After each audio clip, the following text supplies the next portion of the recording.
Hi everyone, I'm John C. Morley, the host of the JMOR Tech Talk Show and Inspirations for Your Life.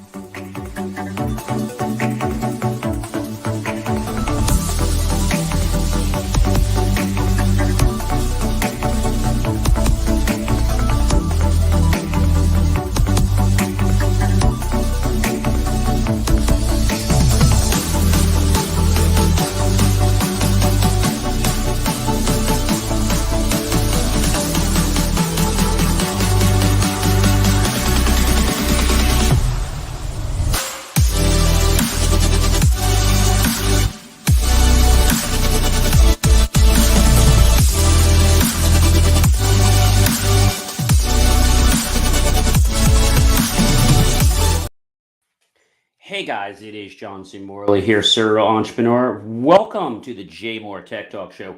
I can't believe, ladies and gentlemen, that we are already in the third week of February. Where did January go? Where did 2022 go? Well, we have another great show for you guys tonight, as I'm sure you're aware. So let's get right into it, shall we? And in case you're new, there's a QR code. You can use your phone.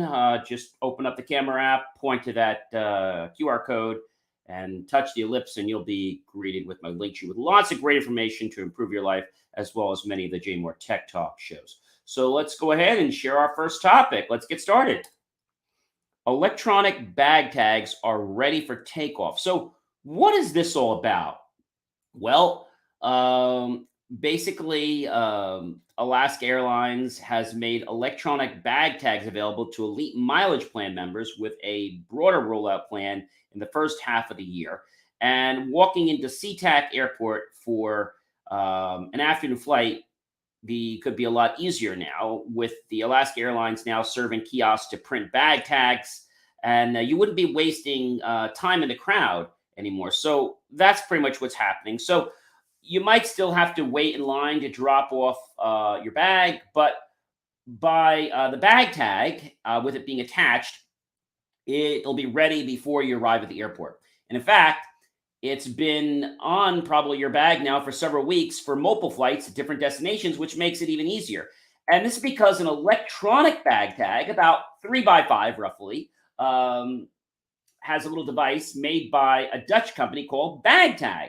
And it's powered by near-field communications from a smartphone, just long enough for a Bluetooth low-energy connection to update the e-link display. The same technology used in Kindles and other e-readers when checking in for a flight on the airline apps. After that, the electronic tag stays on the screen until it's updated for your flight. Pretty cool. And so the question you might be asking is, when is my airline going to have bag tag?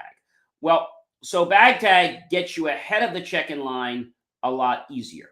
And so when we think about, what happens with the fact that, you're standing in line for such a long time, you use your phone to control your baggage journey. You check in and label your bag with just a few clicks. Arrive at the airport, ready to fly, and avoid those wonderfully boring and unnecessary queues.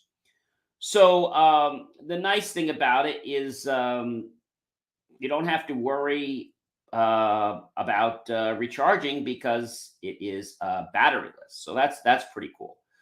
It withstands all airport conditions, and you could take control with the all-in-one app solution. So the question is this something people are going to, should I say, embrace? Or is it something that people are going to be on the fence about? And I think when I say on the fence about, it is technology, and it is something that seems pretty cool. It's a convenience, and the technology is pretty neat, but is it going to work? Meaning, what happens when it goes wrong? So there have been some minor glitches around the globe, unfortunately. And in the short run, a lack of availability among different airlines means it's not a great solution for people who fly regularly on multiple carriers. So infrequent travelers probably won't see enough value in it.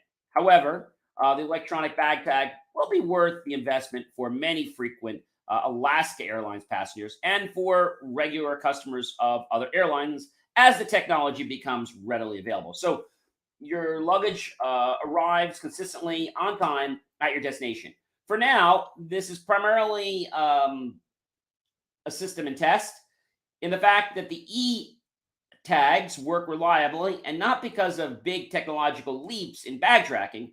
It's basically a simple technology that has just been used in a new type of way. The electronic bag tags do not contain RFID transmitter.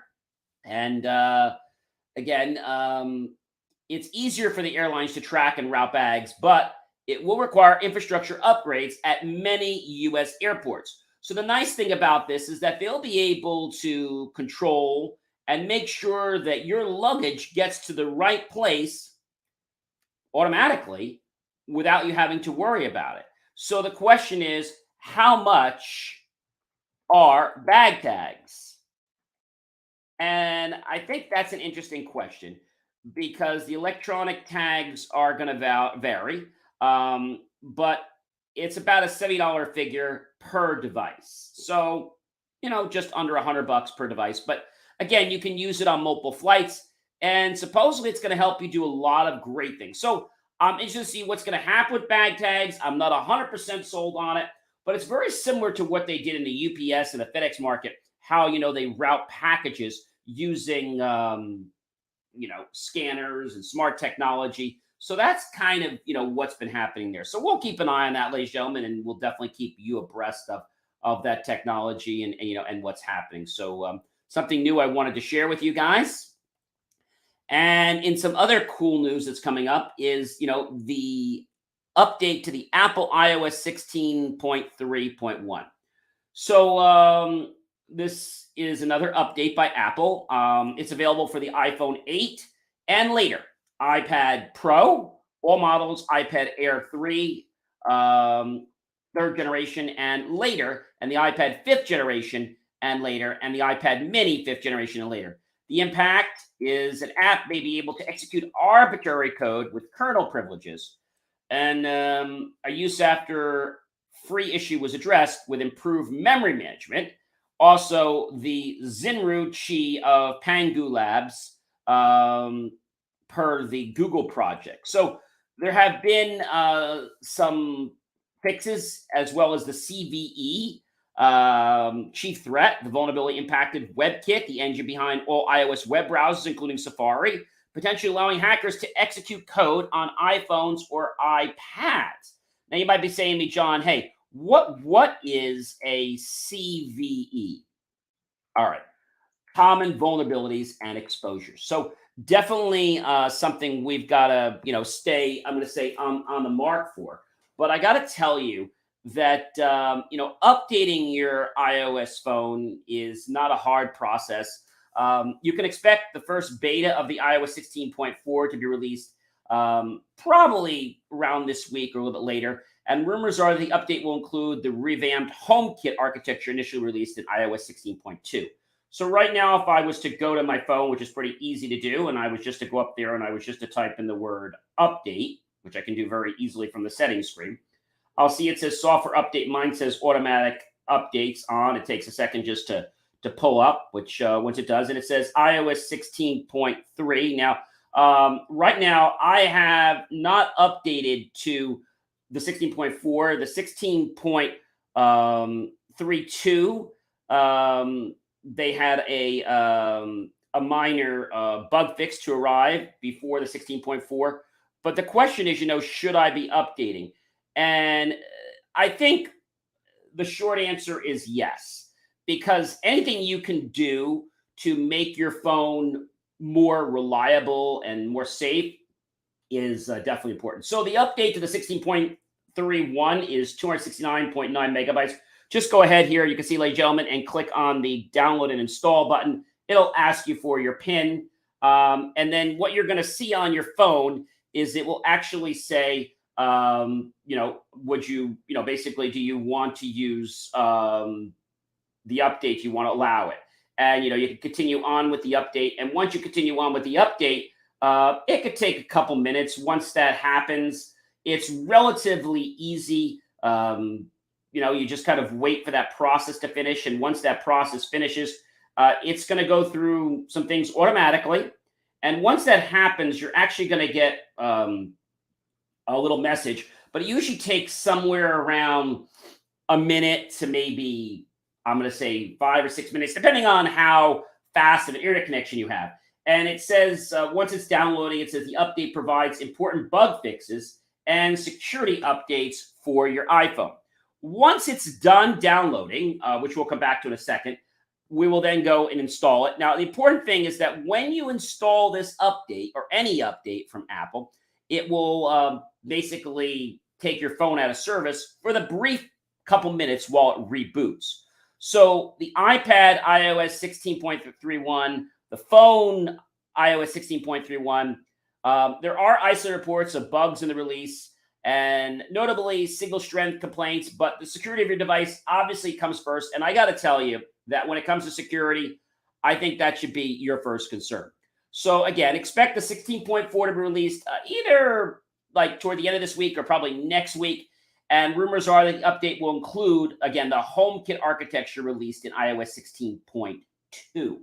So pretty cool. The thing about iOS 16.31, a lot of us say, hey, John, I don't want to put up with this. Even though your phone is set to auto update, I've noticed that it doesn't install automatically. Even though it says install automatically, it doesn't. So again, just to review, what are the updates in 16.31? Because I know some of you are probably saying, hey, John, I don't quite get what all the updates are. So let me try to go through them, quickly so you understand. So first of all, the update provides important bug fixes and security updates for your iPhone. That's number one. As we said, the CVEs, which are the common vulnerabilities and exposures. So iCloud settings may be unresponsive or incorrectly display if apps are using iCloud. Okay, supposedly it fixes that. Serial requests for Find My may not work. Crash detection optimizations on the iPhone 14 and the iPhone 14 Pro. The release notes for the iPad are the same, excluding the crash detection update for the iPhone 14 models. And this updates addresses which would trigger when people were not actually involved in a crash. Hopefully, this will fix that issue as well. So Apple has yet to release the 16.4 beta, but we're probably going to see the 16.32 very, very soon, as I mentioned to you. So again, you can get to this by going to Settings, General, Software, Update, Download, Install, or you can just go to Settings and type Update, choose Software Updates, and away you go. Now, just since we started this, ladies and gentlemen, I am literally sitting at, if you guys can see, I'm not sure if you guys can see this or not on the screen. It might be a little hard. It actually says 16.31 is what it shows, but I know it's a little hard to see the phone. So right now, it's about 1 minute remaining. I know a lot of you are saying, hey, John, I can't download the update because it says I'm on cellular. Now, you can still use cellular, but keep in mind that if you're not paying an unlimited fee, it is going to, charge you a chunk of change. So do make sure that you're connected on a reliable Wi-Fi network and one that is secure. Once you do that, go ahead and go back to that option and download it. Now, right now, it says about 16 seconds remaining. Now, on some phones, what will happen is, depending on the state, if you request the update, they'll say that it was requested, but then you have to wait a minute or two till it's actually there. Now, right now, it says about 8 seconds remaining on my iPhone here for the iOS 16.31. And it's going to take just a second, 4 seconds. Well, it's going to go to 3 seconds here in a second. And then it goes to 2 seconds. Again, I know you guys can't see that. And then it's going to go over to 1 second. And then it's going to say the word preparing update. So preparing is, it's downloaded it, and preparing is when it's getting ready for the install. That'll include such as the extracting and getting it ready. And then what it'll do is it'll actually commence with the install. It will then reboot your phone and start finishing the process, which is to initiate the install process itself. So again, it's a fairly easy thing. Just remember that your phone will be out of commission. We'll come back to the iPhone update as soon as that finishes, so I'll let you know what's happening there in just a little bit. But it is very easy to do, and I definitely would encourage all of you to do it. All right. So smartphone warning. You want to change these settings, ladies and gentlemen. So I know mine is still updating, but if you were to go to your iPhone right now and you were to go to settings, and then you were going to go down to where it says mail, okay, pretty easy to go to, you're going to see something that says privacy protection. So settings, you'll scroll down to mail. And then once you get to mail, you will see privacy protection. Now, the question that you might be asking yourself is, how does all this work? Well, it's really pretty simple. Again, you're going to go to settings, okay? And you're going to scroll down and you're going to select where it says mail. Once you select mail, you're going to go ahead down to where it says privacy protection, okay? And then on privacy protection, you're going to slide the toggle next to protect mail activity to the right to enable the particular setting. So again, it is a pretty easy process. And I think a lot of you will be saying to me, hey, John, why didn't I do that? And it's not because you didn't want to. A lot of times it's because you didn't know. And I think, ladies and gentlemen, that could be a huge issue for a lot of people. So, thinking about this option right now where I talk to you about privacy protection, and you can go to privacy and security. And there's something called location services, there's tracking services, and you can literally ask apps not to track you. And there's other settings there as well. So again, there's something called a safety check, and go to safety check. You have emergency reset, which immediately resets access for all your people and apps and reviews your account security. And you can also customize which people and apps can access your information and review your account security. I think that is pretty cool. But I think the most important thing is that Apple is always been focused on security. We know that. I mean, that's not really a surprise to, I believe, any of us. And so my update is still on preparing update 16.31. So again, I think people get taken back because they don't realize that security is a problem. And if you understand that security is something you have to stay on top of, well, then you won't actually have an issue with it. All right. Let's talk about Microsoft Bing's chat. All right, this has been an absolute, how can I say, disaster. Because, a lot of people don't get what's happening here. They don't understand this whole hype because, Microsoft made this whole hype that, the chat bot thing was going to be great. And I have to tell you, ladies and gentlemen, that this chatbot thing, although it sounds interesting, it's a problem. And this is a quote right from The Verge. Microsoft's Bing, and I quote, is emotionally manipulative, liar, and people love it. So users have been reporting all sorts of, let's say, very bad behavior from Microsoft's AI chatbot. In one conversation with The Verge, Bing even claimed it spied on Microsoft's employees through webcams on their laptops and manipulated them. Microsoft Bing's chatbot has been unleashed on the world, and people are discovering what it means to be in a beta test environment, or shall we say an unpredictable AI environment. I definitely think that this product needs a little more, how can we say, a little more research or R&D. So my feeling is that, this really should not have been released to the public. It should have been, I think, brought to a more controlled community. I think that would have made things better for everyone. But hey, this is what's been happening. This is what's been going on. Everybody thinks that this thing is like the greatest thing since sliced bread. But you know what, ladies and gentlemen, it really isn't. Anytime technology comes out, you don't have a chance to actually review it or, go back and say, hey, is this the right thing? Is this not the right thing? I think it's a problem. We all know that Microsoft wants to make money. I mean, that's no surprise. So we'll definitely keep an eye on what's going on with Microsoft's Bing chatbot. But my recommendation is don't use it. It's not ready for users or anyone in the world yet. It's still testing. And the fact that it grabs data and reports things in a way that would not be so conducive to a lot of people, especially those that may not like technology or be afraid of technology, I think it probably should have been, let's say, parking lotted and kept for just a small beta group and not released to the whole world. But, Microsoft decided to release it, so, you get what you get.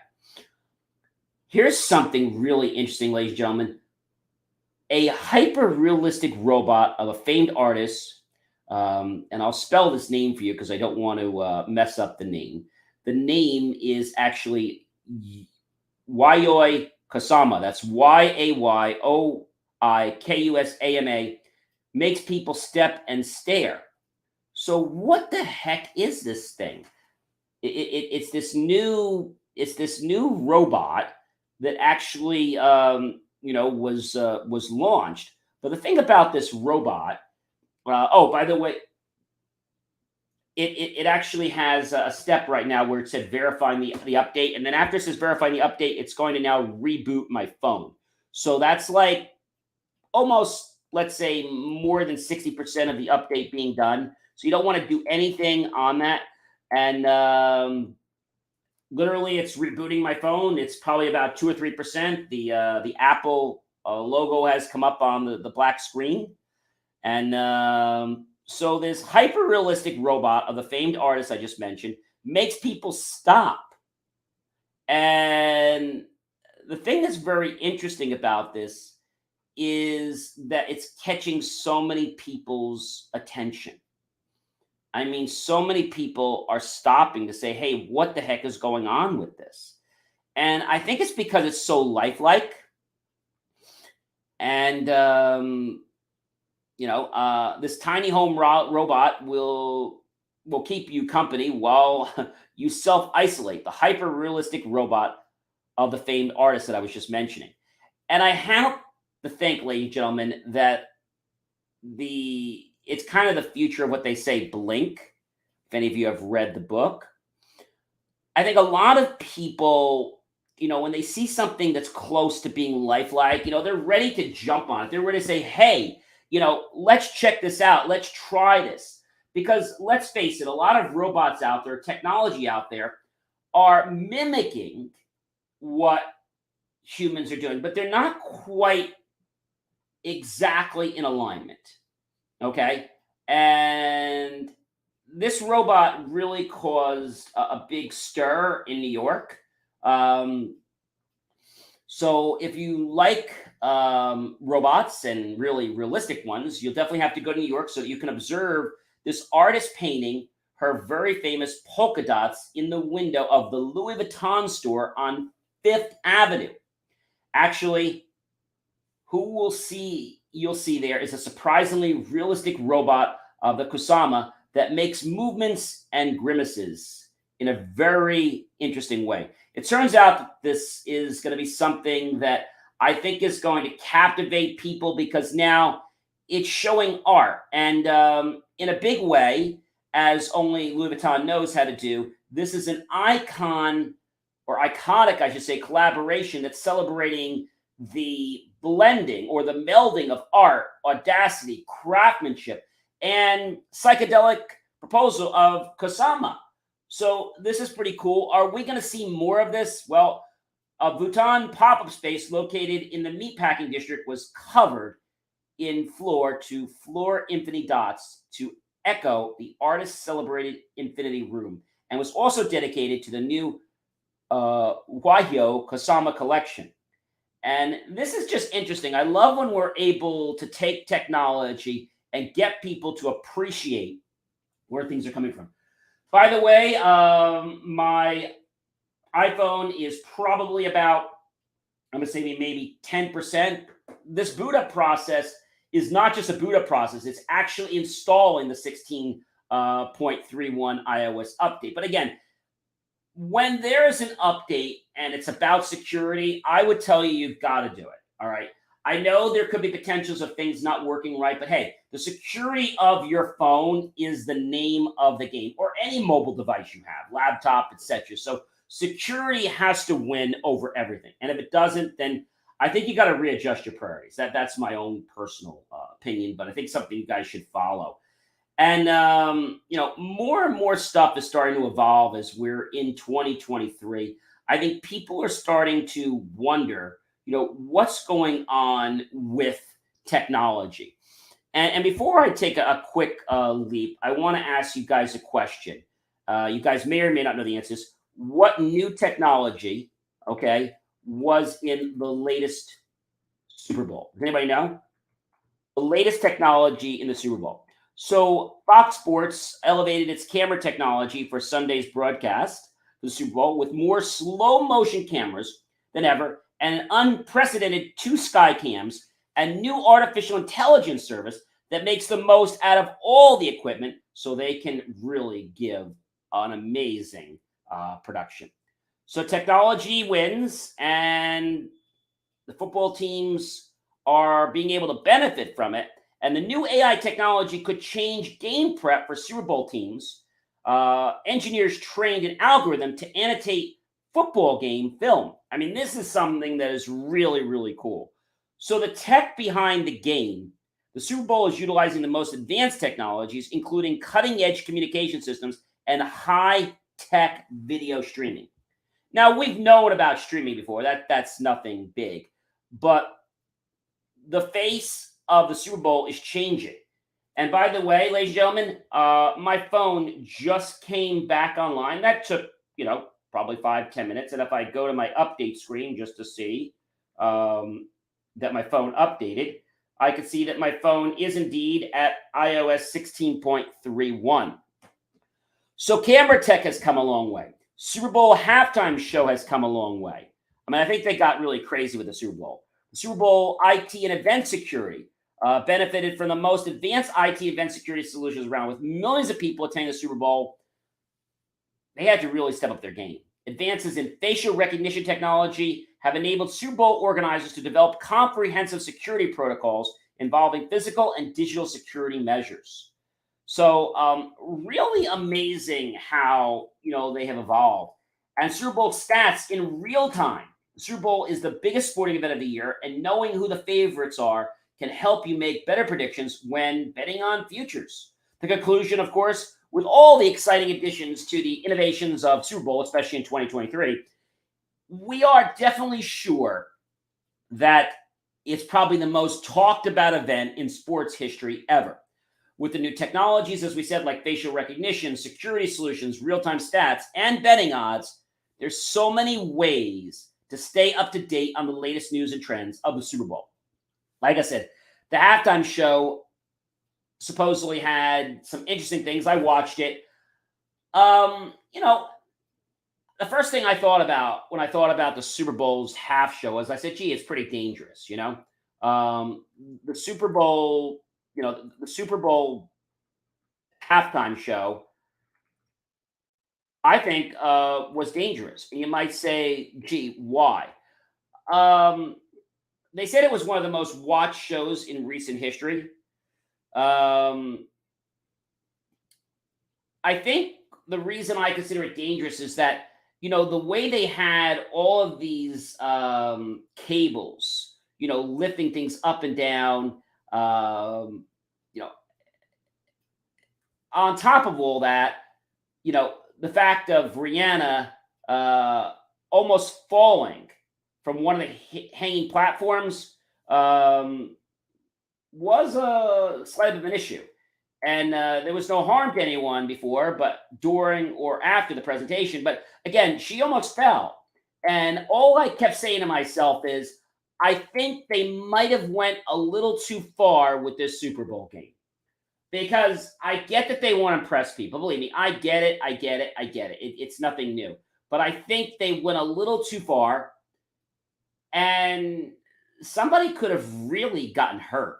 That was my biggest concern, ladies and gentlemen, that somebody was going to get hurt, possibly Rihanna, because I saw the way, things were going up and down. And you might ask yourselves, how did the tech work on the Super Bowl halftime show? And the Super Bowl halftime show got set up in just 6 minutes. Okay. And you're probably saying to me, John, this sounds amazing.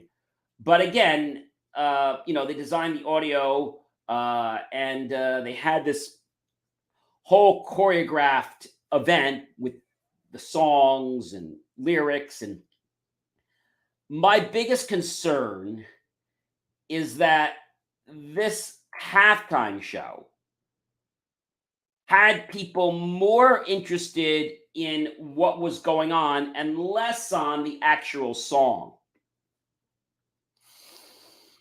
Yeah, I think that's a problem. It might have come as a surprise to you. The truth is that the Super Bowl halftime show performers didn't get paid for their concerts. Instead, the NFL pays for all expenses associated with putting on the halftime show, including travel costs. Why would they even want to come out? So they didn't get paid? I mean, that kind of blows my mind. They didn't get paid. And the other thing that has me really bewildered is the fact that not only did they not get paid, but they've risked their lives on those platforms. They've risked their lives. I mean, moving stages at halftime. That was something. I think we were more concerned about what was going to happen in the Super Bowl than, you know, the song. And I feel that when you take away from the song, from the actor, okay, I think you've gone overboard. Now, you know Disney, right? You know MGM, you know Fox, and you know other companies that actually produce, theatrical type events. And I have to say that every one of these that I've been to, they have wow factors, but they never go so far as to cause a danger or to be so out there that you pay more attention to what's going on than the song or the actor. Now, if they did have something like that, then they have a special slotted time when that firework, when that event or attraction took place, but the singer wasn't singing them. My biggest problem was I thought we were too distracted with how things were moving around during that Super Bowl halftime, and I just kept thinking that somebody's going to get hurt. Somebody's going to get hurt. And there are definitely new rules coming, ladies and gentlemen. Yes, there are new rules. Facebook, Google, Twitter, and TikTok will face stricter EU rules. What the heck is this about? Well, the new rules require large tech platforms to do risk management and external and independent auditing. Wow. Brussels, and I quote, the tech giants, including Facebook, Google, Twitter, and TikTok, face stricter online content rules in the European Union due to their huge number of users. Close quote. So I think the European Union is getting concerned at how fast these platforms are growing. And because of that, they're now imposing more, let's say, stricter regulations. The new rules, known as the DSA, or the Digital Services Act, classify companies with more than 45 million users as very large online platforms, or VLOPs, VLOPS, and require them to do risk management and external and independent auditing. And they will also have to share data with authorities and researchers and adopt a code of conduct. I don't think these people are going to like this. Now, the European Commission had given online platforms and search engines until February 17th to publish their monthly active users. Those labeled as the VLOPs have 4 months to comply with the rules or risk fines. Ouch. We know that's going to be expensive. Twitter just this past week on Thursday said it had 100.9 million average monthly users in the European Union, based on an estimation of the last 45 days. Google's owner, Alphabet, GOOGL.O, provided one set of numbers based on user accounts and another set based on signed out recipients, saying users can access its services whether they sign in to an account or are signed out. I see some people getting some hefty fines.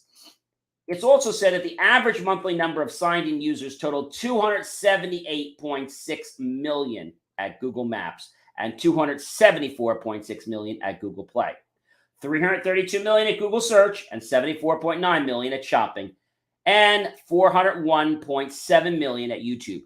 We know they got to comply.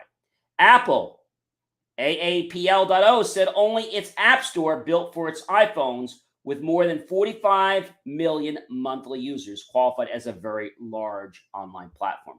But it'll also apply the same rules to App Store for iPads, Mac computers, Apple Watches, and TVs, and to its Apple Books, eBooks, and podcast paid subscriptions. So again, the question is, what's going to happen? And so if you're still wondering what the heck is a VLOP, a VLOP are people that have a large amount of users, a very large amount of users. And those are people that have more than 45 million users, as they're referred to as VLOPs, very large online platforms. And this is in regard to the DSA, Digital Services Act. Why are they doing this? Because the European Union is fearing that people are starting to get exploited by what's going on. That's why they're doing it. And they also, they want to make sure that their users are staying safe. They want to make sure their users are staying safe. So if their users are staying safe, then I feel that, it's going to be easier. But I don't think this is just going to last, ladies and gentlemen, with the European Union. I think we're going to see this all over the world. Okay. I don't mean just one place. I mean all over the world. And by all over the world, we're talking a lot, and I have to say to you, big fines for, we're even talking to companies like possibly TikTok, right? We know TikTok got slapped a big fine by the French, right? Not too long ago. That was in January of this year. Now, somebody asked me a question. Can you get fined on TikTok? So popular short form hosting service TikTok has been fined close to £5 million, which is about 5.4 million by the French data protection watchdog for breaking cookie consent rules and making it the latest platform to face similar penalties after Amazon, Google, and Meta and Microsoft since 2020. So I think a lot of these companies are going to be raising their fees because they're going to have to recap them, right? They're going to have to recap what is going on in life. And so if they get away with something today, does that mean that they're going to get away with that tomorrow? I think what we're going to find out is the answer is going to be no. And the more that we look into technology, the more that we look into, providers and, just trends starting to emerge across the entire digital market as well as non-digital market, a lot of companies are trying to sneak out. They're trying to get into doing things that are under the radar. And they're trying to say that they have a lower count, like we just heard from before. But really, they don't have a lower count. They probably have double or even more than that. So the question is this going to become a lot of court cases back and forth? Or are these companies going to fess up and say, look, this is where we're at. We know we got to own up. We got to take our responsibility. We got to do what's right for not only the European Union, but for the American people. Because right now, they're only doing this because they're on the threat of getting charged millions and billions of dollars in the European Union. The question is, will the U.S. do something like this? I don't know. I do think it's going to take time. But I know that if they get burnt by the European Union, they're probably not going to be able to do this in the U.S. either. Because, again, if something they do affects somebody, and let's say that European Union, that citizen maybe visits the U.S., they technically could bring up complaints with the European Union because they were traveling. I mean, I don't know.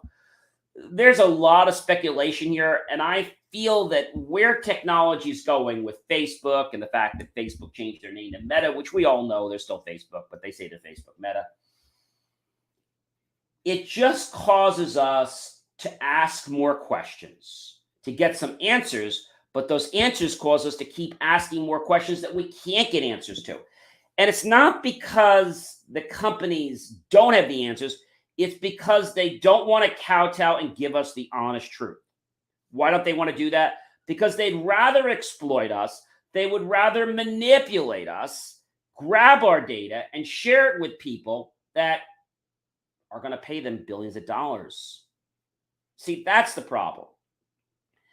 And we know companies that did this in the past. And they'll say, oh, I'm sorry, I didn't mean to do that. Doing it once might be an I'm sorry. Doing it 2 or 3 times with millions of people's data, well, that's a pretty big fine.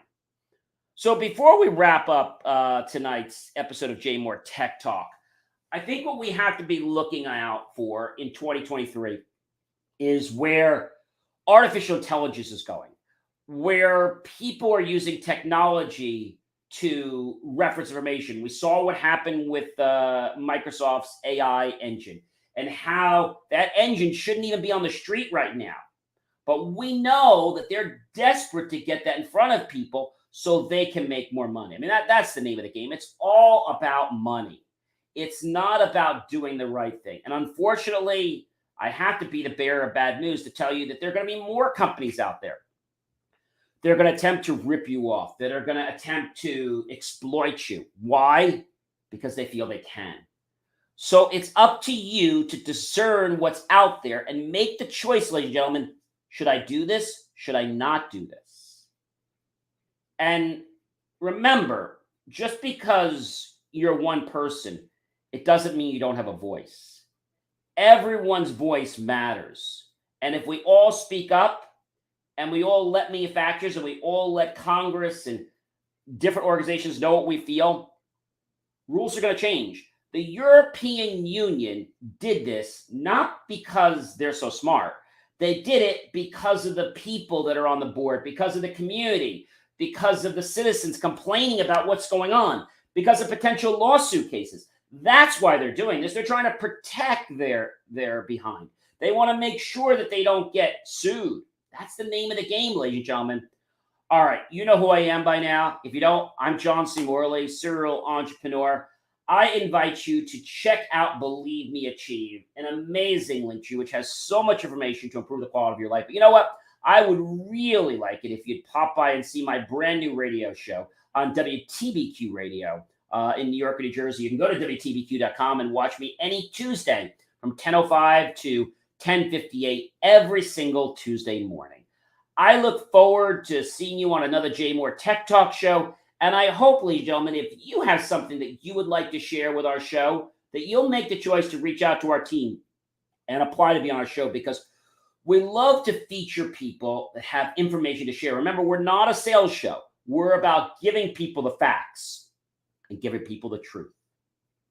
I hope you guys have a great rest of your weekend. And I hope that the inspiration you receive from our show helps keep you out of danger and keeps you just a little bit ahead of the curve so you can feel comfortable and safe with the technology you choose to use in your life. Have yourself a great rest of your weekend. And I'm going to see you guys next Friday. Take care, everyone.